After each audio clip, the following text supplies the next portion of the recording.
bombastic side eye, criminal offensive side eye.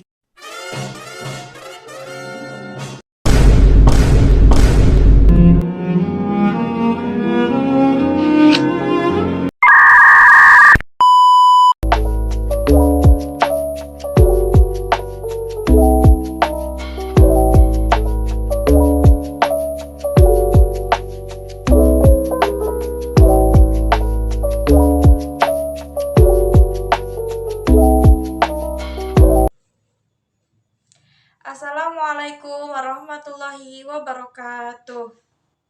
Halo semua, perkenalkan nama saya Kuswatun Hasanah. Saya mahasiswi semester 3 dari program studi akuntansi Fakultas Ekonomi dan Bisnis dari Universitas Insan Cendekia Mandiri Bandung. Di sini saya sedang mendapatkan tugas untuk berpresentasi atau sedikit memaparkan materi mengenai akuntansi manajemen keuangan 1. Ada 3 materi yang akan saya bahas. Yang pertama, mengenai manajemen persediaan. Yang kedua, mengenai manajemen piutang. Dan yang ketiga, mengenai kinerja keuangan ROI atau juga Return on Investment. Untuk materinya akan saya paparkan dan mohon bantuannya untuk rekan-rekan semua untuk membantu saya meramaikan dengan cara like, komen, dan subscribe. Langsung saja kita ke materi yang pertama, yaitu manajemen persediaan.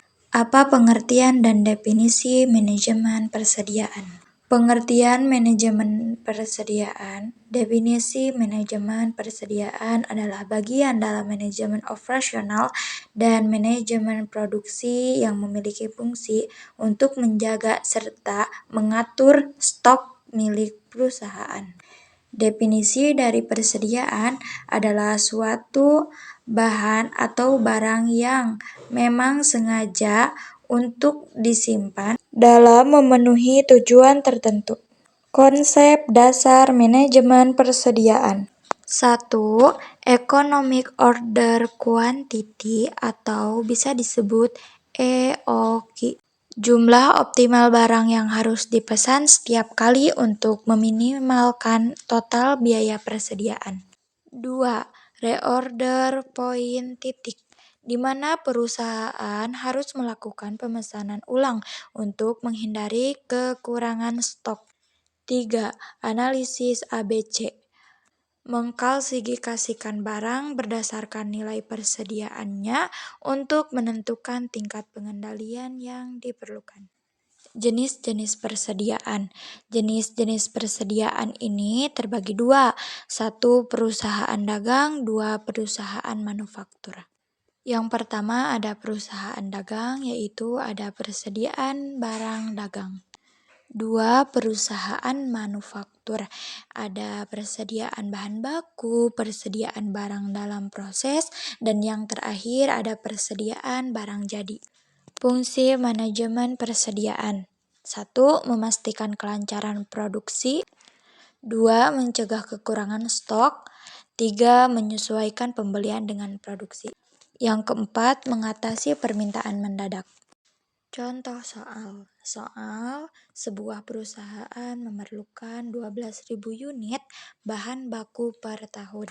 Biaya pemesanan setiap kali adalah 100.000. Dan biaya penyimpanan per unit per tahun adalah 20 perak. Hitunglah reorder point atau ROP jika lead time adalah 2 minggu. Jawab, ROP sama dengan dalam kurung LT kali AU sama dengan dalam kurung 2 minggu kali 12.000 per 50 sama dengan 480 unit. Poin kedua mengenai manajemen piutang. Pengertian, manajemen piutang adalah proses yang dilakukan perusahaan untuk mengelola piutang usaha dengan baik. Ini mencakup perencanaan, pengawasan, dan penagihan terhadap klaim yang timbul dari transaksi penjualan kredit kepada pihak lain baik individu maupun badan usaha. Selanjutnya, tujuan. Tujuan manajemen piutang adalah untuk memastikan perusahaan menerima pembayaran tepat waktu dan lengkap dari pelanggan. Yang penting untuk menjaga arus kas sehat dan meminimalkan resiko kerugian piutang. Selanjutnya tentang manfaat manajemen piutang. Ada beberapa manfaat manajemen piutang. Yang pertama, meningkatkan arus kas, mencegah kerugian, meningkatkan profitabilitas, dan yang terakhir, memperkuat hubungan dengan pelanggan. Contoh soal sebuah perusahaan dagang PT Angkasa Jaya awalnya menjual secara tunai dengan total penjualan 100 juta per tahun. Perusahaan berencana menawarkan penjualan kredit dengan syarat N/60 yang diperkirakan dapat meningkatkan penjualan menjadi 1 miliar dengan profit margin 15%. Mari kita analisis pertanyaan di atas. 1. Keuntungan tambahan dalam kurung 1 miliar dikurangi 100 juta. 2. Perputaran piutang 360 sama dengan 6 kali per 60. 3. Rata-rata piutang 1 miliar per 6 sama dengan 66.666 perak. 4. Biaya dana 160 juta yang di atas dikalikan 16% sama dengan 26.666.006 perak. Manfaat bersih 135 juta dikurangi 26.600 sekian, hasilnya adalah sama dengan 108.333.003 perak. Poin terakhir atau materi terakhir adalah tentang kinerja keuangan ROI atau Return on Investment. Pengertian kinerja keuangan ROI atau Return on Investment adalah rasio yang digunakan untuk mengukur efisiensi dan profitabilitas suatu investasi dengan membandingkan keuntungan yang diperoleh terhadap biaya investasi.